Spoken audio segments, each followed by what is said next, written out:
Halfpenny a head. That's right. Anyone without a head gets in free. Thank you, sir. Tripp was working the door, making sure everyone paid to see the play. Halfpenny a head, though by the rosy glow on your lady's cheeks, I should be charging you for a head and a half. Not that it's any of my business, mind you.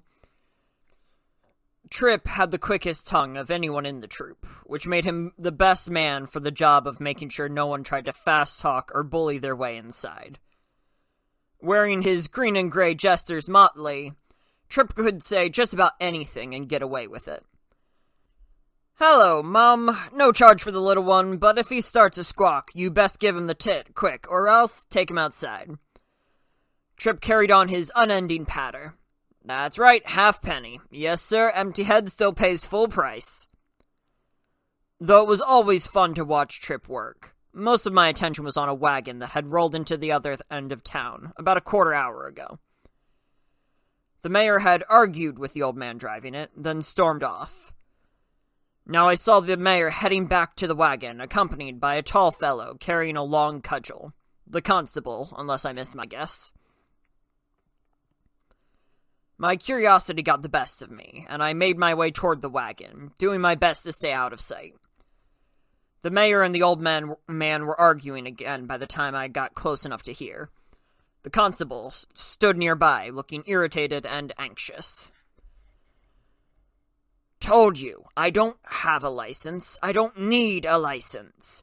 Does a peddler need a license? Does a tinker need a license?" "You're not a tinker," the mayor said. "Don't try to pass yourself off as one." "I'm not trying to pass myself off as anything," the old man snapped. "I'm a tinker and a peddler, and I'm more than both. I'm an arcanist, you great dithering heap of idiot." "My point exactly," the mayor said doggedly. "We are God-fearing people in these parts. We don't want any meddling with dark things better left alone. We don't want the trouble your kind can bring." "My kind?" the old man said. "What do you know about my kind? There probably hasn't been an arcanist through these parts in 50 years. We like it that way. Just turn around and go back the way you came." "Like hell I'm spending a night in the rain because of your thick head," the old man said hotly. "I don't need your permission to rent a room or do business in the street. Now get away from me, or I'll show you firsthand the sort of trouble my kind can be."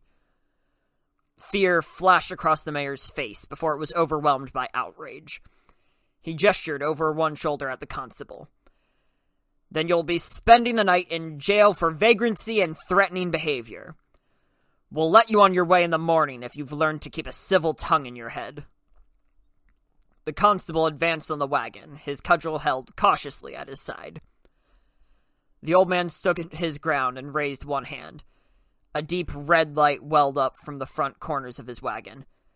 "That's far enough," he said, ominously. "Things could get ugly otherwise." After a moment's surprise, I realized the strange light came from a pair of sympathy lamps the old man had mounted on his wagon. I'd seen one before in Lord Greyfallow's library.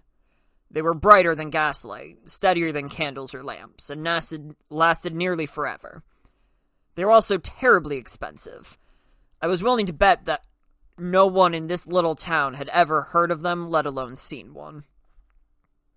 The constable stopped in his tracks when the light began to swell. But when nothing else seemed to happen, he set his jaw and kept walking toward the wagon. The old man's expression grew anxious. "Now hold on a moment," he said as the red light from the wagon started to fade. "We don't want—" "Shut your klepper, you old shitfire," the constable said.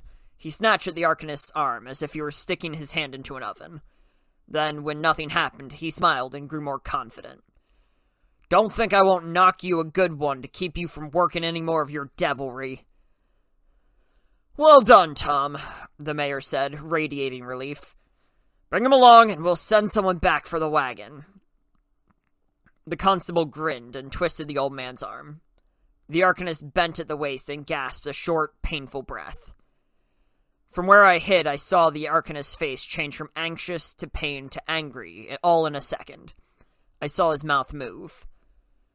A furious gust of wind came out of nowhere, as if a storm had suddenly burst with no warning. The wind struck the old man's wagon, nearly tipping it to 2 wheels before slamming it back down onto 4. The constable staggered and fell as if he'd been struck by the hand of God. Even where I hid nearly 30 feet away, the wind was so strong that I was forced to take a step forward, as if I'd been pushed roughly from behind. "Be gone!" the old man shouted angrily. "Trouble me no longer! I will set fire to your blood and fill you with a fear like ice and iron." There was something familiar about his words, but I couldn't put my finger on it. Both the mayor and the constable turned tail and ran, their eyes white and wild as startled horses. The wind faded just as quickly as it had come. The whole sudden burst couldn't have lasted more than 5 seconds. As most of the townfolk were around the public house, I doubted anyone had seen it except for me, the mayor, the constable, and the old man's donkeys, who stood placidly at their harness, utterly unperturbed. "Leave this place clean of your foul presence," the Arcanist muttered to himself as he watched them go. "By the power of my name, I command it be so." I finally realized why his words seemed so familiar. He was quoting lines from the exorcism scene in the Daonica. Not many folk knew that play. The old man turned back to his wagon and began to extemporize. "I'll turn you into butter on a summer day. I'll turn you into a poet with the soul of a priest. I'll fill you with lemon custard and push you out a window." He spat. "Bastards." His irritation seemed to leave him, and he heaved a great, weary sigh. "Well, that couldn't have gone much worse," the old man muttered as he rubbed at the shoulder of the arm the constable had twisted. "Do you think they'll come back with a mob behind them?" For a second, I thought the old man was talking to me, then realized the truth. He was talking to his donkeys. "I don't think so either," he said to them, "but I've been wrong before. Let's stay near the edge of town and have a look at the last of the oats, shall we?" He clambered up into the back of the wagon and came down with a wide bucket and a nearly empty burlap sack. He upended the sack into the bucket and seemed disheartened by the results. He took out a handful for himself before nudging the bucket toward the donkeys with his foot. "Don't give me that look," he said to them. "It's short rations all around. Besides, you can graze." He petted one donkey while he ate his handful of rough oats, stopping occasionally to spit out a husk. It struck me as very sad, this old man all alone on the road with no one to talk to but his donkeys. It's hard for us, Edema Rue, but at least we had each other. This man had no one. "We've wandered too far from civilization, boys. The folk that need me don't trust me, and the ones that trust me can't afford me." The old man peered into his purse. "We've got a penny and a half, so our options are limited. Do we want to be wet tonight or hungry tomorrow? We're not going to do any business, so it'll probably be one or the other." I slunk around the edge of the building until I could see what was written on the side of the old man's wagon. It read, "Abenthi, Arcanist Extraordinary. Scribe, dowser, chemist, dentist. Rare goods, all ailments tended. Lost items found, anything mended. No horoscopes, no love potions, no malefaction." Abenthi noticed me as soon as I stepped out from behind the building where I'd been hiding. "Hello there. Can I help you?" "You've misspelled ailments," I pointed out. He looked surprised. "It's a joke, actually," he explained. "I brew a bit." "Oh, ale," I said, nodding. "I get it." I brought my hand out of my pocket. "Can you sell me anything for a penny?" He seemed stuck between amusement and curiosity. "What are you looking for?" I'd like some Lycilium. We had performed Fairy in the Fair a dozen times in the last month, and it had filled my young mind with intrigue and assassination. Are you expecting someone to poison you? He said, taken somewhat aback. Not really, but it seems to me that if you wait around for it until you know you need an antidote, it's probably too late to pick one up. I suppose I could sell you a penny's worth, he said. That would be about a dose for a person your size, but it's dangerous stuff in its own right. It only cures certain poisons. You can hurt yourself if you take it at the wrong time. Oh, I said. I didn't know that. In the play, it was touted as an infallible cure-all. Abenthi tapped his lips thoughtfully. Can you answer me a question in the meantime? I nodded. Whose troupe is that? In a way, it's mine, I said. But in another way, it's my father's, because he runs the show and points out which way the wagons go. But it's Baron Greyfallow's, too, because he's our patron. We're Lord Greyfallow's men. The old man gave me an amused look. I've heard of you. Good troupe, good reputation. I nodded, not seeing any point in false modesty. Do you think your father might be interested in taking on any help? He asked. I don't claim to be much of an actor, but I'm handy to have around.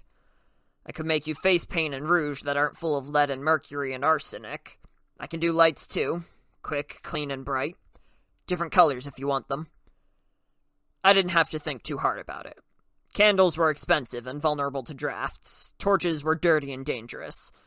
And everyone in the troupe learned the dangers of cosmetics at an early age.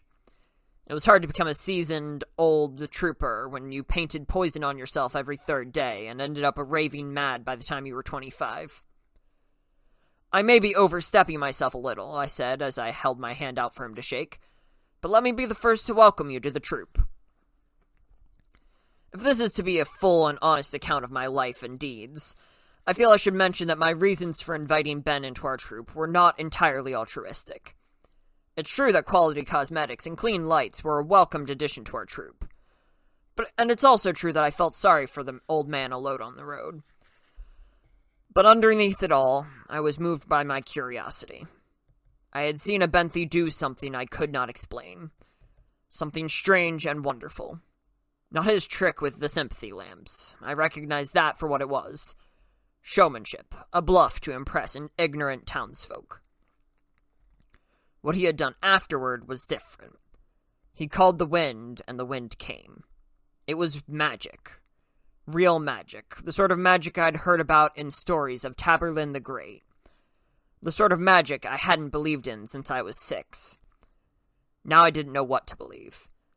So I invited him into our troupe, hoping to find answers to my questions. Though I didn't know it at the time, I was looking for the name of the wind.